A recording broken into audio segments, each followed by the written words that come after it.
چلی ہے، وہ جو حکم پر میری چھری رکھی گئی ہے وہ ایسے چلے کہ اسماعیل بچ بھی جائے اور میرے حکم پر چلنے والی چھری رکنے بھی نہ پائے۔ آپ ابراہیم علیہ السلام اللہ اکبر کہہ رہے ہیں، گردن پہ چھری پھیر رہے ہیں کہ اتنے میں جبرائیل علیہ السلام آسمان سے دیکھے، کہیں یہ خیال ہوا کہ کہیں ابراہیم چھری سے صحیح کرانا کاٹ دے، وہیں سے پکار کر آپ نے کہا اللہ اکبر اللہ اکبر، تو آپ نے کہا لا الہ الا اللہ اللہ اکبر اللہ اکبر۔ جیسے ابراہیم علیہ السلام آسمان پر دیکھے کہ مینڈا آ رہا ہے اور اسماعیل کو بچانے کے لیے جبرائیل علیہ السلام مینڈا لے کر آ رہے ہیں اور مینڈا آپ کی چھری کے نیچے رکھ دیا گیا ہے، آپ چھری سے اسماعیل علیہ السلام ہٹ گئے ہیں، مینڈے کو آپ نے کاٹ دیا۔ جیسے ہی اسماعیل علیہ السلام نے دیکھا کہ میں بچ گیا ہوں تو آپ نے کہا اللہ اکبر وللہ الحمد۔ سبحان اللہ۔ آج ہم نے تسبیح بیان پڑھ رہے ہیں نا ہر نماز کے بعد کہ کس کے زبان سے ابراہیم علیہ السلام، جبرائیل علیہ السلام، حضرت اسماعیل علیہ السلام نے جن الفاظ کو ادا کیا، آج ہم وہ تسبیح بیان کر رہے ہیں۔ میرے عزیز دوستو، 9:30 بجے نماز کا اعلان کیا گیا ہے اور انشاءاللہ میں پورا خیال رکھوں گا۔ ایک 2-4 منٹ پڑ جائے تو کوئی بات نہیں، اس بات سے کہ آنے والے کچھ اور ماشاءاللہ سے مسجد کے قریب آ جا سکتے ہیں، ان کو بھی نماز مل جا سکتی ہے۔ 2-3 باتیں عرض کروں گا۔ پہلی بات تو یہ ہے میرے عزیز دوستو، ہماری بابری مسجد کا فیصلہ جو بھی ہوا آپ ہم نے اخبار میں پڑھا، لیکن ہم مایوس نہیں ہوتے، ہم تو اس کے بندے ہیں، اسی کے سامنے ہاتھ اٹھائیں گے اور اس سے کہیں گے کہ مولا ہماری مدد فرما، اور اللہ تبارک و تعالی ہماری مدد فرمائے گا۔ مگر اس چنگاری کو اپنے دلوں میں جلائے رکھنے کے واسطے اور ہمارے بابری مسجد کے احساس کو اپنے اندر قائم رکھنے کے لیے اس اللہ کے گھر کو ہم کس طریقے سے آباد کر سکتے ہیں، اس غور و فکر کے لیے 28 تاریخ کو یہاں میدان مغل پورے کے میدان میں یونائیٹڈ مسلم فورم اور مجلس عمل کے طرف سے ایک جلسہ عام رکھا گیا ہے اور اس میں انشاءاللہ ہمارے اسد الدین صاحب اویسی اور علماء کرام حیدرآباد کے اور ہمارے عبدالرحیم قریشی صاحب کی صدارت میں جلسہ ہوگا، اور اس جلسے کو آپ ہم سب شریک ہو کر کامیاب بنائیں اور بتا دیں کہ ہم اللہ کے گھر کے لیے اپنے دل میں قربانی کا جذبہ رکھتے ہیں۔ قربانی کے ہمارے طیش میں آنے کی نہیں ہے، بلکہ اللہ کے قرب کو تلاش کرنے کے ہیں۔ ہم کو چاہیے کہ اللہ کے قرب کو تلاش کرنے، اللہ کے گھر کو آباد کرنے کے لیے، گھر کو حاصل کرنے کے لیے ہم جمع ہوں اور دعا کریں کہ اللہ ہمارے راستوں کو آسان بنائے۔ دوسری گزارش ہے میرے بھائی، اوقاف کی جائیدادیں ماشاءاللہ بہت ہے، لیکن اوقاف بورڈ کے ذمہ داروں کو ہی خبر نہیں کہ جائیداد کہاں ہے۔ میں اس موقع پر ہمارے اکبر الدین اویسی صاحب کا جو اس سلسلے میں تعاون ہے اور جو کوششیں وہ کر رہے ہیں وہ قابل مبارکباد ہے، اور آج کل ہمارے ماشاءاللہ چیئرمین صاحب کی بڑی ذمہ داری کے ساتھ وقف بورڈ کی کام انجام دے رہے ہیں۔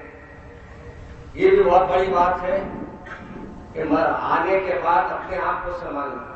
وہاں کسی کو سنبھلنے نہیں دیتے، وہ ڈپارٹمنٹ ایسا ہے، کوئی سنبھل گیا تو انہیں کامیاب ہوا۔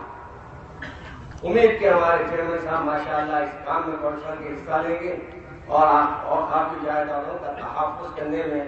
مددگار بنیں گے۔ اس کے ساتھ ساتھ میں ہمارے جامعہ اسلامیہ تعلیم حیدرآباد کی اپیل کرتا ہوں، ایک زمانے تک 60-62 سال تک میرے والد ماجد رحمۃ اللہ علیہ نے اسی منبر سے آپ کو خطاب فرمایا، اور 62 سال تک آپ کو حضرت اسماعیل علیہ السلام کی حضرت ابراہیم علیہ السلام کی واقعات کو بیان کر کے بتایا اور بتا دیا دیکھو آج بھی ہو جو ابراہیم سامہ پیدا، آج بھی کر سکتی ہے اللہ بھی گزشتہ پیدا۔ آج میرے والد واجد رحمۃ اللہ علیہ آج سے گزشتہ بقرعید میں وہ یہاں تشریف لائے تھے،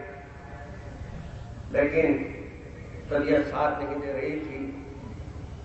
تو حضرت یہی تشریف فرما تھی کرسی پر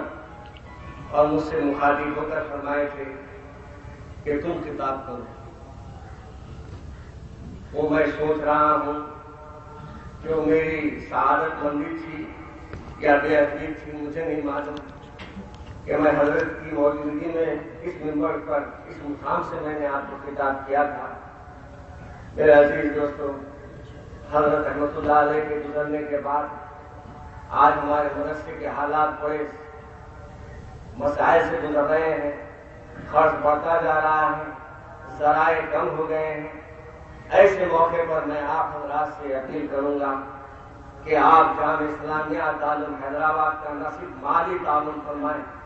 بلکہ چھین و قربانی سے بھی اس ادارے کو مضبوط کریں۔ وہیں ایک دوسری طرف ہمارا قدیم مدرسہ جامعہ نظامیہ بھی ہے جو ہمیشہ آپ حضرات کے لیے علماء کو تیار کرتا ہے اور ماشاءاللہ علی مولانا نے بھی اس کا ذکر فرمایا ہے۔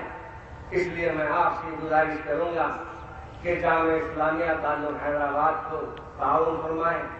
اور ساتھ میں جامعہ نظامیہ اور جو مدرسے چل رہے ہیں جتنا ہو سکتا آپ تعاون فرمائیں، انشاءاللہ تبارک و تعالیٰ اس کا اجر عطا فرمائے گا۔ اور آخر میں وہ ایک چیز آپ کے سامنے بیان کر دیتا ہوں جو ہمیشہ اس منبر سے بیان کی جاتی ہے، ترکیب ہے نماز کو کیسا پڑھنا، ورنہ نماز پڑھتے وقت ہمارے ذہن ایک طرف ہم ایک طرف رہتے ہیں۔ میرے عزیز دوستو، ہمارے خطیب صاحب کی تشریف لا چکے ہیں اور انشاءاللہ ہمارے خطیب صاحب نماز پڑھائیں گے۔ پہلے اللہ اکبر بولیں گے، ہاتھ اٹھائیے اور ہاتھ باندھ لیجیے، ثنا پڑھ لیجیے، پھر 2 بار ہاتھ اٹھائیں گے، یعنی وہ اللہ اکبر کہیں گے تو آپ جیسے پہلے بار مان لیے دوسری بار مت کریے، ایک بار اس کے بعد چھوڑ دیجیے، پھر تیسری بار اللہ اکبر کہیں گے تو چھوڑ دیجیے اور چوتھی بار اللہ اکبر اگر وہ کہیں گے تو پھر ہاتھ باندھ لیجیے۔ پہلا مسئلہ آپ کا حل ہو گیا، پہلا پرچہ آپ کامیاب ہو گئے۔ اب دوسرا پرچہ ہے دوسری رکعت کا۔ دوسری رکعت میں امام صاحب اٹھیں گے، ضمی سورہ کریں گے، سورہ فاتحہ پڑھیں گے، ضمی سورہ کریں گے،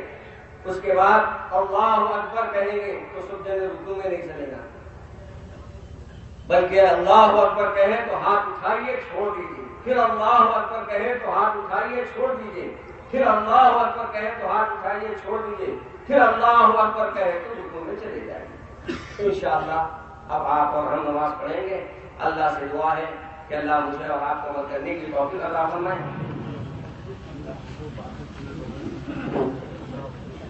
میں تمام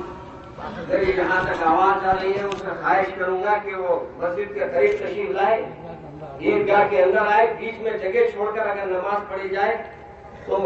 یعنی نماز صحیح نہیں ہوگی، اس لیے آپ سے گزارش ہے کہ قریب آئے۔ میں آخر میں ہمارے نواز کمپنی کا، ہمارے مجید بھائی کا بھی شکریہ ادا کرتا ہوں اور ہمارے یہاں کے پولیس ڈپارٹمنٹ کا اور بلدیہ کا اور جو حضرات نے اس انتظام میں حصہ لیا ہے سب کا میں شکریہ ادا کرتا ہوں۔ السلام علیکم۔